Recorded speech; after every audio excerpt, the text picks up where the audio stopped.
सुप्रभात बच्चों। बच्चों, पिछली क्लास में हमने पढ़ा था कि क्या निराश हुआ जाए, उसका आधा चैप्टर हमने पढ़ा था कि भारतवर्ष कितना उच्च कोटि का है, तो हम उसके लिए क्यों निराश होते हैं। तो आगे देखिए, अब हम इसके बारे में क्या पढ़ेंगे। समाज में उन तत्वों की प्रतिष्ठा कम करना चाहते हैं जो गलत तरीके से धन का मान संग्रह करते हैं, धन का या मान का संग्रह करते हैं, मतलब उन समाज के उन प्रतिष्ठित लोगों की कम करना चाहते हैं।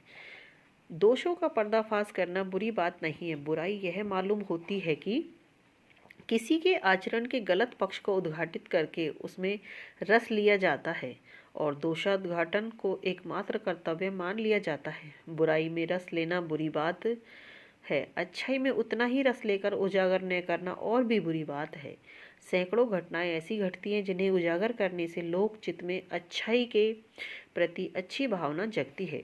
एक बार रेलवे स्टेशन पर टिकट लेते हुए गलती से मैंने 10 के बजाय 100 रुपये का नोट दिया और मैं जल्दी जल्दी गाड़ी में आकर बैठ गया।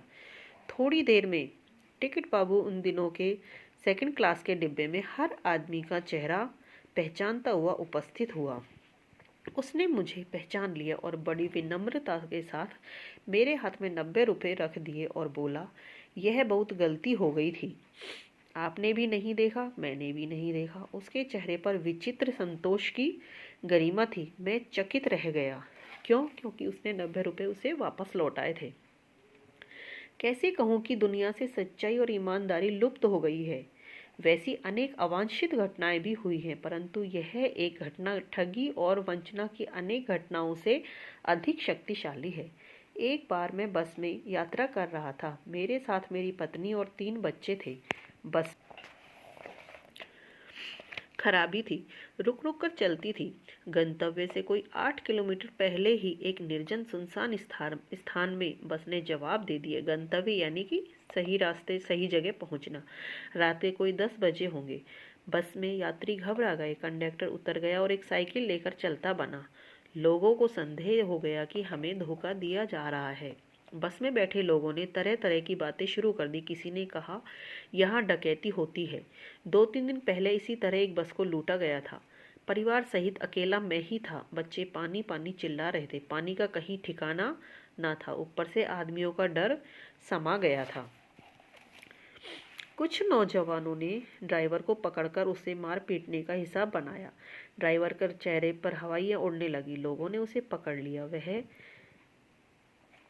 बड़े कातर ढंग से मेरी ओर देखने लगा और बोला, हम लोग बस का कोई उपाय कर रहे हैं, बचाइए, ये लोग मारेंगे। डर तो मेरे मन में था, पर उसकी कतार मुद्रा देखकर मैंने यात्रियों को समझाया कि मारना ठीक नहीं है, परंतु यात्री इतने घबरा गए कि मेरी बात सुनने को तैयार नहीं हुए। कहने लगे, इसकी बातों में मत आइए, धोखा दे रहा है। कंडक्टर को पहले ही डाकुओं के यहाँ भेज दिया गया है। मैं भी बहुत भयभीत था, पर ड्राइवर को किसी तरह मार पीट से बचाया। 1.5-2 घंटे बीत गए। मेरे बच्चे भोजन और पानी के लिए व्याकुल थे। मेरी और पत्नी की हालत बुरी थी। लोगों ने ड्राइवर को मारा तो नहीं, पर उसे बस से उतार कर एक जगह घेर कर रखा। कोई भी दुर्घटना होती है तो पहले ड्राइवर को समाप्त कर देना उन्हें उचित जान पड़ा। मेरे गिड़गिड़ाने पर कोई विशेष असर नहीं हुआ। इसी समय क्या दिखता है कि खाली बस चली आ रही है और उस पर हमारा बस कंडक्टर भी बैठा हुआ है। उसने आते ही कहा, अड्डे से नई बस लेकर आया हूँ, इस बस पर बैठिए। वह बस चलाने लायक नहीं है। फिर मेरे पास एक लोटे में पानी और थोड़ा दूध लेकर आया और बोला, पंडित जी, बच्चों का रोना मुझसे देखा नहीं गया। वहीं दूध मिल गया, थोड़ा लेता आया यात्रियों से। फिर जान में जान आई। सबने उसे धन्यवाद दिया, ड्राइवर से माफ़ी मांगी और 12 बजे के पहले ही सब लोग बस अड्डे पहुंच गए। कैसे कहूँ कि मनुष्यता एकदम समाप्त हो गई। कैसे कहूँ कि लोगों में दया माया रही ही नहीं है। जीवन में जाने कितनी ऐसी घटनाएं हुई जिन्हें मैं भूल नहीं सकता। ठगा भी गया हूँ, धोखा भी खाया है, परंतु बहुत कम स्थलों पर विश्वासघात नाम की चीज़ मिलती है। केवल उन्हीं बातों का हिसाब रखो जिनमें धोखा खाया हो, तो जीवन कष्टकर हो जाएगा। परंतु ऐसी घटनाएं भी बहुत कम नहीं हैं जब लोगों ने अकारण सहायता की है, निराश मन को ढांढस दिया है और हिम्मत बंधाई है। कविवर रविंद्रनाथ ठाकुर ने अपने प्रार्थना गीत में भगवान से प्रार्थना की थी कि संसार में केवल नुकसान ही उठाना पड़े, धोखा ही खाना पड़े, तो ऐसे अवसरों पर भी हे प्रभु मुझे ऐसी शक्ति दो कि मैं तुम्हारे ऊपर संदेह ना करूं। मनुष्य की बनाई विधियां गलत नतीजों तक पहुंच रही है, इन्हें बदलना होगा। वस्तुतः आए दिन इन्हें बदला ही जा रहा है, लेकिन अब भी आशा की ज्योति बुझी नहीं है। महान भारतवर्ष को पाने की संभावना बनी हुई है, बनी रहेगी। मेरे मन निराश होने की ज़रूरत नहीं है, क्योंकि अपने भारत में आज भी हर चीज़ धोखे और निराशा से नहीं देखी जाती। अपने भारत में हर आदमी सभी बुरे नहीं होते हैं, मतलब हर आदमी एक दूसरे की मदद करने को तैयार रहता है।